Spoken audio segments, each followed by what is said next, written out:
Welcome to Coaching Kidlit, a podcast about writing and publishing good Kidlit. We dig into various aspects of writing craft through a Kidlit lens and provide inspiration and clear, actionable items to help writers like you move forward on their Kidlit writing journeys.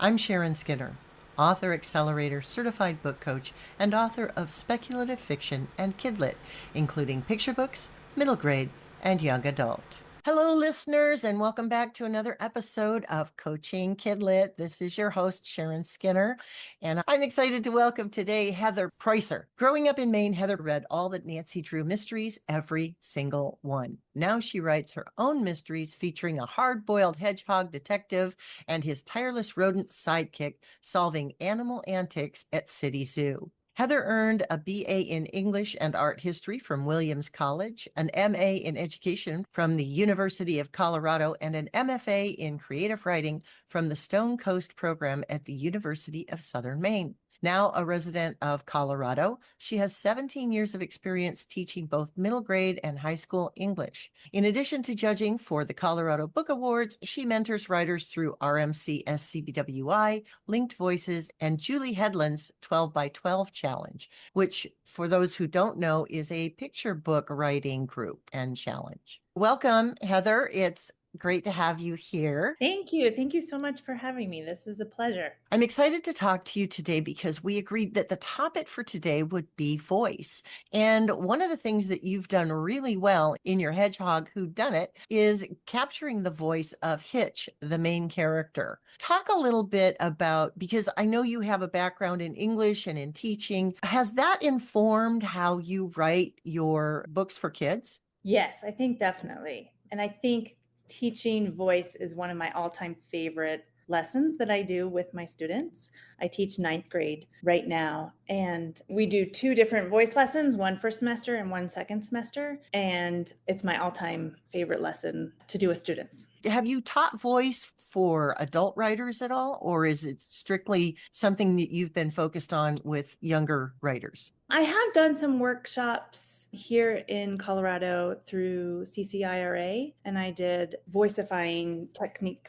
workshop. But CCIRA is more geared towards teachers, I would say, than it is geared towards adult writers. So I tend to focus on my students. And then, of course, when I'm doing critiques, whether it's through Julie Headland's challenge or, just on my own with my critique partners, I think voice is definitely something that I'm drawn to. So when you are working on voice, and you just mentioned 12 by 12, and that's more focused on picture book.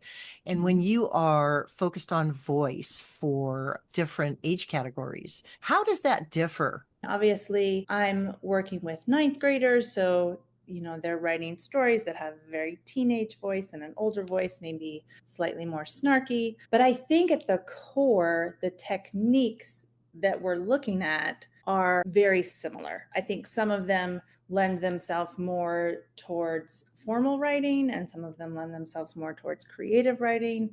But in my classroom, I'm pulling out techniques specifically from a book that I was introduced to when I was in grad school as a teacher. It's Katie Wood Ray's book, Wondrous Words, Reimagining Writers and Writing in the Elementary Classroom. And so it's specific to the elementary classroom because she's drawing from picture books.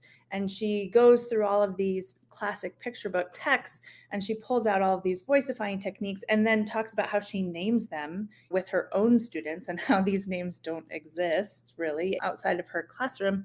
But whatever you call them, she has one technique that she calls commentary dashes, where it's just using the M dash, or whispering parentheses versus just inserting parentheses. So I think the techniques are still the same, just how you use them and when you use them can differ. I'm curious if you find that younger writers have more of an ability to jump into voice at certain ages or not. Is that something that we have naturally when we're younger, do you think? Or is it something that we all have to work on as a skill? I think it's both. I think some students just naturally have it. And I always tell my students by the end of the year, after I've shown you exemplary models from your peers and you've peer revised with each other now for multiple times, we should be able to cover up a student's name on their paper. And you should be able to tell who that student is based on their voice, right? I remember when I was teaching seventh grade, I had a seventh grade student after we were talking about, so what is voice exactly? He said, oh, it's like the story's fingerprint. It's the writer's fingerprint on the page. And I said, yeah, absolutely. That's exactly what it is. And so I think some students, it's easier for them to jump into that and it just comes naturally to them. But I think it is something that we can all learn and we can all practice. Editors and agents talk about voice all the time and how this is one of the first things that they look at. But there seems to be this idea that like either you have it or you don't. And it's something that's hard to teach. And of course, as an English teacher, I disagree with that. I think it is something that you can get better at. I agree with you. I do teach and I present on things like voice in some of my workshops. And it really has to do with how we put together the language, how we string together the words, what kind of rhythm and accent we're giving to the work. I love that idea that it's the writer's fingerprint on the page. But Mm-hmm. I have to say to you that I don't know if somebody could come to my middle grade work and hear my voice there and then get my voice in my young adult work necessarily. And I do think that voice also, for me, because I write speculative fiction and I write mostly fantasy and science fiction, I think voice also has to do with the story that I'm telling and the characters that are in that world. For example, my voiciest book is a book that's a mashup of Peter Pan, Oliver Twist, and steampunk. And it's because those characters had so much great voice.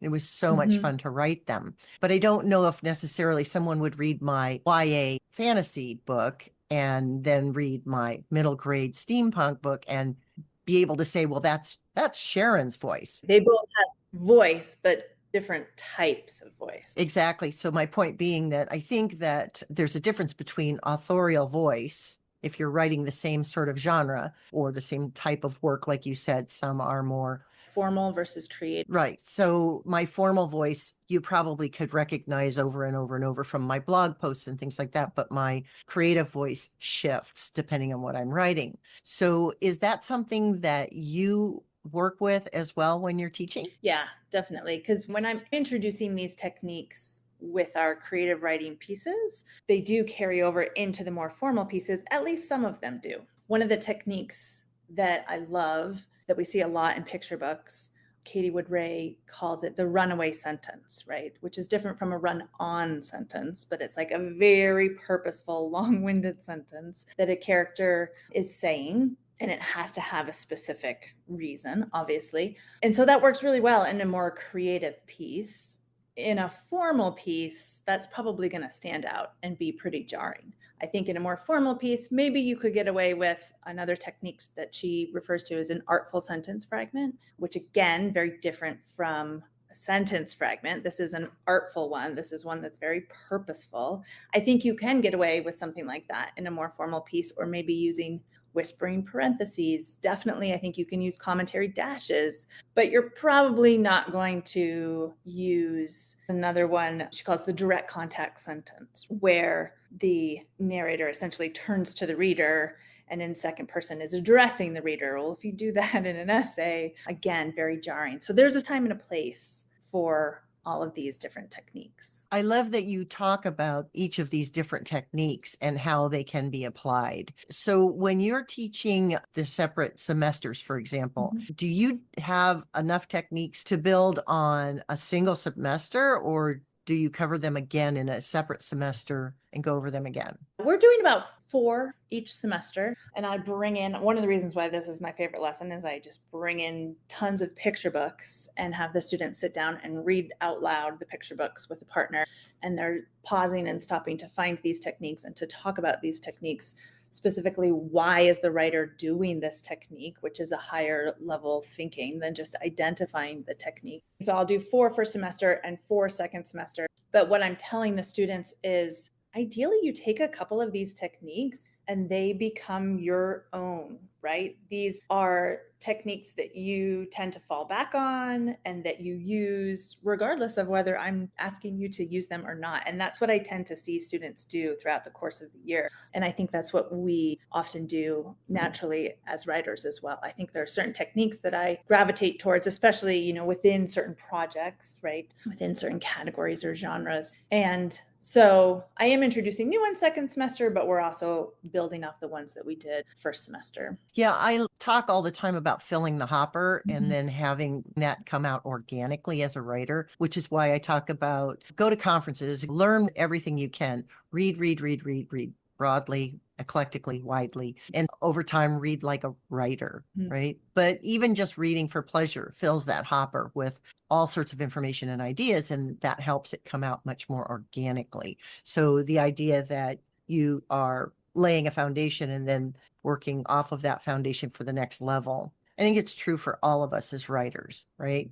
And even when I teach, one of the things that I find is that there are times when I'll be teaching a lesson and I'll say something because I'm very organic about how I approach the specifics that I talk about when I'm teaching or the examples that I use. And I will have this moment where, oh, that's what I need to be doing in my own book, right? Or that's what I'm missing in this plot, or that's what I should be focused on this next revision round. So building that foundation and then finding ways to put theory into practice is really a great approach. And I love that you have very specific techniques for this because voice is all of that. And you've done a great job in your Hedgehog Whodunit of using a lot of those techniques. Now that you're talking about them, I'm thinking back to actually reading the first book and seeing a lot of those techniques put into practice. You've got a lot of really fun wordplay in the book. It's an illustrated chapter book. So it's got that fun vibe to it where the characters take themselves very seriously, but a lot of it's just really silly. And there's a lot of really good language play in there. It's a fun read. So I'm looking forward to reading the next ones. Yay, thank you. Thank you for saying that. That means a lot. So you just had the second book come out, correct? Yep. It came out in the beginning of July, and the third one comes out in 2026. Yeah, and the third one is right in your target audience because the title is The Protective Order of Peanuts, or P.O.O.P. So I found that really amusing because kids love fart jokes. And there was a poop joke in the first one. So you're right in there with your target audience. Yes, I've noticed my sense of humor seems to be around an 8-year-old's sense of humor. A lot of us who write for kids find that our sense of humor is kind of stuck at that age. Tell us a little bit about your process in revision and how you ensured that the voices of your characters were distinct in this book. Yeah, I will step back and just say I came to this story through character, which I know is, you say, often similar to how you write as well. Hitch came to me, his voice was very intact. When I go back and I look at the first couple lines of my first draft and then the first couple lines of the published manuscript, his voice is there. His voice hasn't really changed much. And so I came to the story through his character, and he actually started out as a sloth. The idea that came to me during one of Tara Lazar's, it was way back when it was Paibo Idmo in 2012, I wrote down this idea of a sleuthing sloth because I love alliteration. I love playing with words. As you mentioned, you can see that in the story. And I thought that just sounds like a fun story. I did eventually have to change him because another book came out with a sloth sleuth. And so the editor asked me if I'd be willing to change the main character. And I said, of course.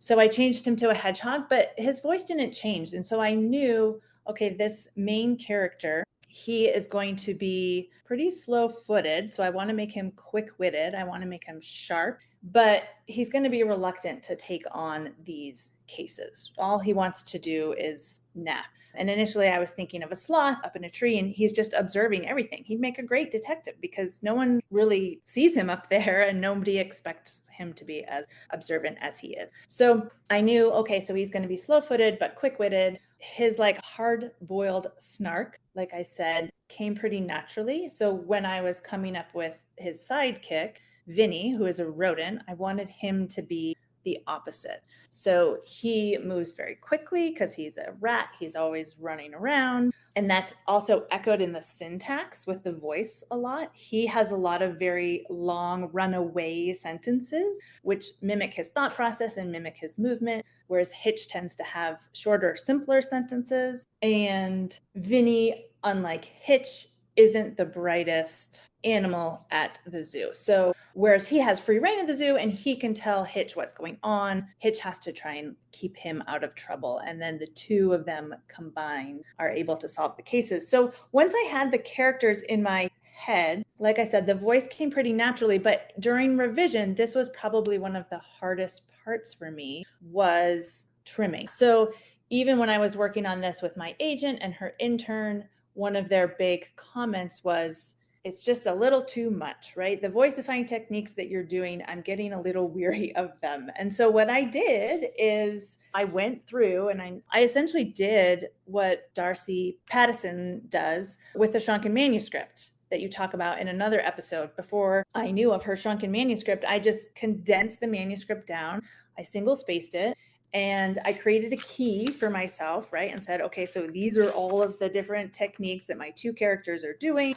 And I gave each technique its own highlighter and I just spread the manuscript out on the floor. And I went through and physically highlighted everything that I could see. And then I just stepped back. So I took inventory and stepped back, got the big picture to, one, make sure that the two characters, their voices were distinct and consistent. If Vinny is the one who has long, winding sentences, I had to make sure that Hitch didn't just slip into a runaway sentence. So first I did this with highlighters, and then I actually went through and created a spreadsheet. I know Christy is a big fan of spreadsheets. She's mentioned in previous episodes. And I went through and created a spreadsheet mostly because I knew that this was going to be a series. And so although I want to repeat the devices, like Vinny is one who uses a lot of puns. I wanted to make sure that I wasn't repeating the puns in subsequent chapter books. And so in order to keep track of all of that, I had to create a spreadsheet for that. That makes sense. Yeah, I think that the most helpful thing for me was that physically going through and taking inventory of all of the devices and stepping back. And then I could see, like, oh, there's 3 literallys on this page, or there are 2 puns in this paragraph. You know, you can see the big chunks of color or where there's color missing. And that was really helpful for me during that editing process. I think that's a great way to focus on dialogue and character voice. One of the things that I work on with clients on a regular basis is making sure that the various characters in a book sound different and helping them find ways to do that. Yeah. When I went back and put everything back together, because I also did that, I went through, I had another shrunken manuscript. I went through and I highlighted all the different characters. And my goal was, okay, so when I put this all back together, can I cover up the speaker tag and know exactly who's talking? Because their voice is so distinct. And if I can't, then I know that that's an area that I need to work on. That's a really great point, because it's really important that we know who's speaking. And yes, we can put dialogue tags and action tags into our writing, but if the reader brain can't tell the difference between 2 characters and their voices in some way without all of the attributions, then they can stumble on that dialogue and it can knock them right out of the narrative. And the one thing that we don't want is to kick our readers out of the story. We want to, as I like to say, hook them and book them, keep them in the narrative and keep them engaged with the story. And I think that having those distinct voices is really a huge part of that. Yeah. And I think that's one thing that young readers have said about book 2 in particular, is they loved the interactions that Hitch and Vinny have with all of these other characters, because the peacocks are so distinct and their voice is so separate from, say, the cheetahs. And so once I heard that, I was like, yes, I did it. I did what I set out to do, which is really, with a chapter book, just to create a fun, rollicking romp for readers. It's great to hear that kind of feedback too, when you've accomplished what you set out to do. It's always fun and exciting to hear that people get it. So you start from character, much like I do, and you have the initial character's voice in your head, and you work very hard to make very distinct voices for all of your characters. So do you hear all of them in your head, or does it take time to find some of them? It might take time to find some of them, and that's where I'm going to mentor texts, I think, a lot. But ultimately, once I do start hearing them, then I know, okay, I'm on the right track. And now I just need to make sure that it's consistent and coming out on the page. You just said that you want to make sure, because it's a chapter book, that it's a Mhm. fun romp. Do you have any specific techniques that you'd like to share about how you manage that in writing a chapter book of this nature? That's a great question. And I don't know as if I have a great answer for it. So I started writing this story. It actually started as a picture book. It took me 3 years to write the first draft of the picture book, which I wrote in 2015. And it didn't work as a picture book. And my critique partners kept telling me, this doesn't want to be a picture book, Heather. This wants to be a chapter book. And I kept ignoring them and thinking, no, no, no, I can do it. I can make it a picture book because I don't know anything about chapter books. And it took me another 3 years to finally listen to them and to listen to what the story needed. And when I realized that, I sat down and I just read as many chapter books as I could get my hands on. But honestly, when I was writing it, I was writing it to entertain myself, to entertain my 8-year-old self. And, I always have a critique partner or two in mind as I'm writing. And I know, okay, if she is going to laugh at this, other people are going to laugh at this. So I don't think I have really any good tricks in terms of how to write a rollicking romp. But I've heard you say before, no tears in the writer, no tears in the reader. And I think it works the same for humor, right? Absolutely. If you're not having fun when you're writing the story, then your readers aren't going to be having fun when they're reading it. I absolutely agree with that. I think that it works the same. No laughter in the writer, no laughter in the reader. When I was writing a scene in my middle grade book, The Nulling Stones, there was a part that was really exciting. And I actually had to get up from the computer and run around the room. I was so Mhm. excited in writing that. And that's part of the joy of writing, but it's also that that comes across on the page for the reader. Right. And that was one of the harder transitions for me coming from picture books to chapter books. In picture books, we're told over and over again, you need to leave room for the illustrator, right? To bring their own half of the story and to make this project even stronger. So when we submitted this manuscript to editors, it didn't have any illustration notes. And that was one of the first things that the editor asked me to do was to add illustration notes. And at first I was like, oh my goodness, I don't know. I don't think of myself as visual in that sense. And so she helped me with that first book to add about 50 illustration notes. But during the second book, I'm writing the illustration notes as I'm drafting. And then by the time I got to the third book, I was thinking visually and I was thinking, okay, what would Gal Weisman, who is just amazing illustrator, and I think she's the perfect fit for this project, what would she find entertaining? And I remember I was writing this scene about these animals and they were going to compete in the world championships. And so who was going to compete there? And I was thinking, well, of course, a synchronized swim team made up of a group of elephants. Like that would be hilarious to illustrate. And so writing that scene, like I'm sitting at the coffee shop and I'm just laughing and chuckling. And that's when it's just so fun, to, yes, take your readers on this rollicking romp, but as you're writing,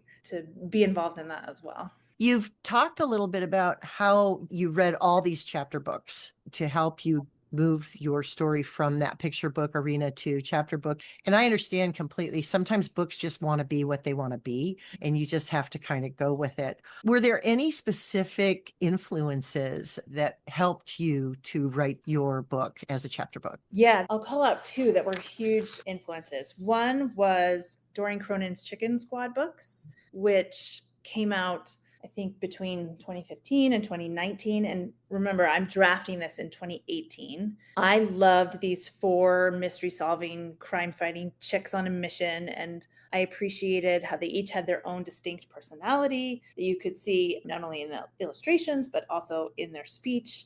And then she added this rescue dog named JJ Tully, who has this deadpan narrative voice, and he wants to be left alone instead of having to tend to these chicks in the backyard, which is essentially what he has to do in every book.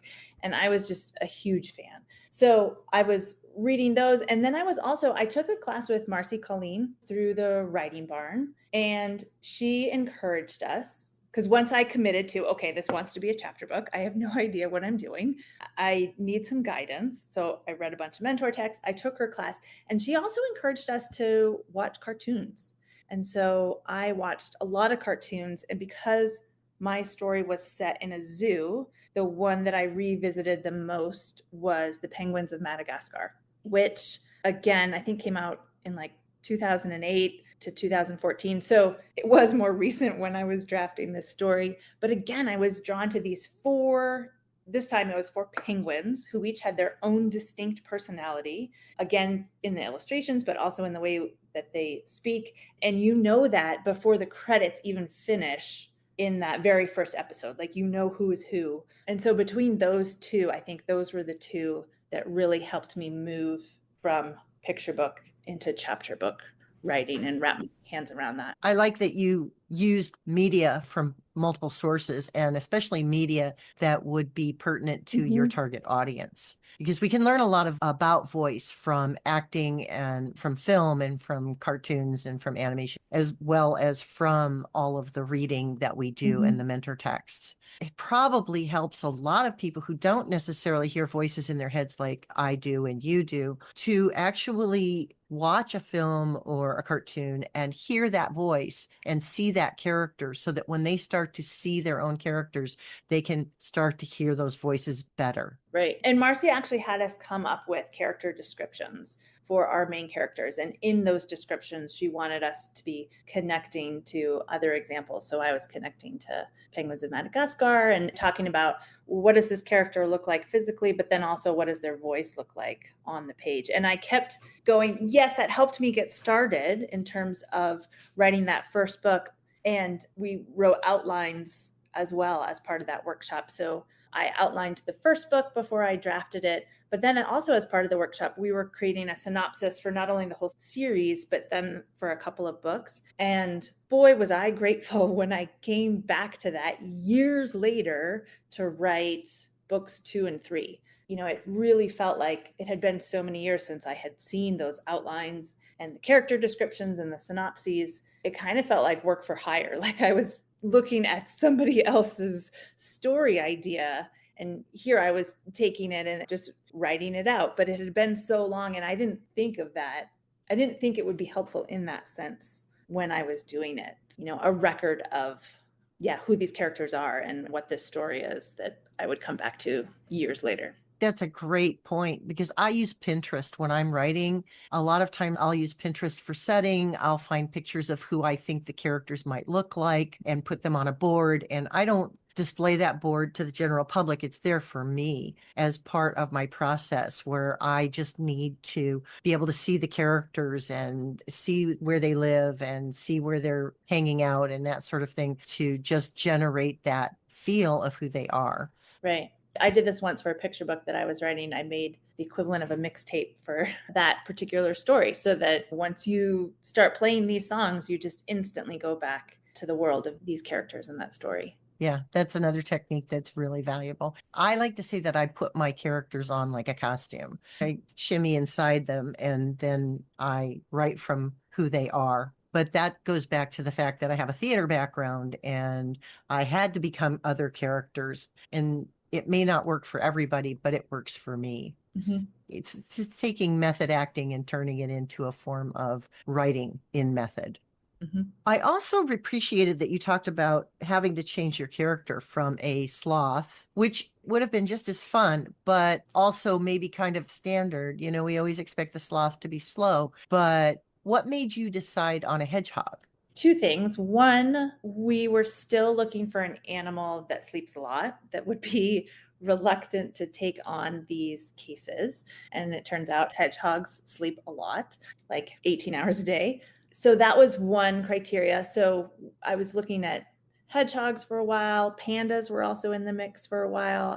And then I was also thinking about, because again, the idea came to me largely with playing with words and alliteration. So I was thinking panda PI, but in the story, it's the giant panda that goes missing. And I just loved that humor. Like, how does a giant panda go missing? Nobody knows where this panda is. That's silly. So I didn't want to change that. I wanted to keep that in the story. So that's where I decided to go with the hedgehog, because again, I liked the sound of hedgehog whodunit. I like it. And I like that Hitch is a prickly character, and you've really captured that in the voice. It suits. And you say that the voice didn't change much from when the character was a sloth. So I find that very fascinating. Yeah, his voice stayed the same. That's cool. So we are at that point in our episode where we offer to our listeners an actionable item that they can take away from this conversation that we've had on this topic. What would you like to offer up to our listeners today, Heather? Yeah, I know I mentioned it earlier. Essentially, I was going to talk about the activity that I do with my students and how they fill the hopper, as you say. I would encourage listeners to analyze their favorite books for narrative voice, reading them out loud, stopping to identify not only the technique, but also the purpose behind the technique. What is the author doing and why? What is the effect of that technique? And if you can't answer that as a writer, then it feels like there's a piece missing, right? And I know we could piggyback off of what Diane White said in her episode, where she was talking about an exercise that Anne Whitford Paul mentions in her writing book, where you could take it a step further and type these books up so that you really get that language and the cadence and the pacing in your bones. And then if you wanted to do what I did, you could take it another step and pull out your highlighters and go through and look at the different techniques in your manuscripts. This is essentially the shrunken manuscript that Darcy Pattison mentions, but specifically focusing on voice. I like your twist on the shrunken manuscript. I like the highlighting of the various types of voice. I think that makes perfect sense. And this is a great thing that people can do, is that take the tool that somebody's given you for one thing, and you can find another use for it that works for something that you're trying to accomplish, which is what you've done with Darcy's shrunken manuscript, but turned it into more of a shrunken voice approach. So I really like that. Well, I was going to say for my action item, our listeners should go and read out loud, especially dialogue. And I think that that still stands. You did just mention that in your action item, but I think specifically the dialogue. And in fact, we could combine two things at one time and go to your highlighted manuscript and then read the dialogue all from one character all the way through to see how it sounds and the rhythm of it, and making sure that it's really, really working. And then go and read another character's dialogue all the way through, just the dialogue, and listen to the tonality of it and how it reads off the page and how you hear it. And I think that that would be a good exercise. And it takes a little more work, of course, to take and pull that dialogue out and highlight it maybe, but especially in your own writing, it's easy for our own authorial voice to get kind of tangled up in what we're writing and to miss those nuances where our characters' voices may slip off the page. So that is going to be the action item I offer up this episode. Is there anything else that we didn't cover that you'd like to talk about before we say adieu? I guess the only other thing I want to mention is something that I tell my students, which is this idea of, in order to play with grammar B, you need to know grammar A. And so I approach these voicifying techniques as all these different devices that you can use in grammar B. But in order to be able to insert a very purposeful, artful sentence fragment in your story, or a purposeful runaway sentence in your story, you need to have followed grammar A, and everything else needs to be perfectly punctuated properly, or else it just looks like you don't know comma splices and run-ons and fragments. It doesn't stand out. And so that's just one more thing that I would emphasize, the difference between grammar A and grammar B. That's an absolutely great point. So where else can we find you, Heather? I'm online a little bit. You can head to my author website, which is heatherpreusser.com. And the last name spelled Preusser. And I'm also on Instagram at Heather_Preusser.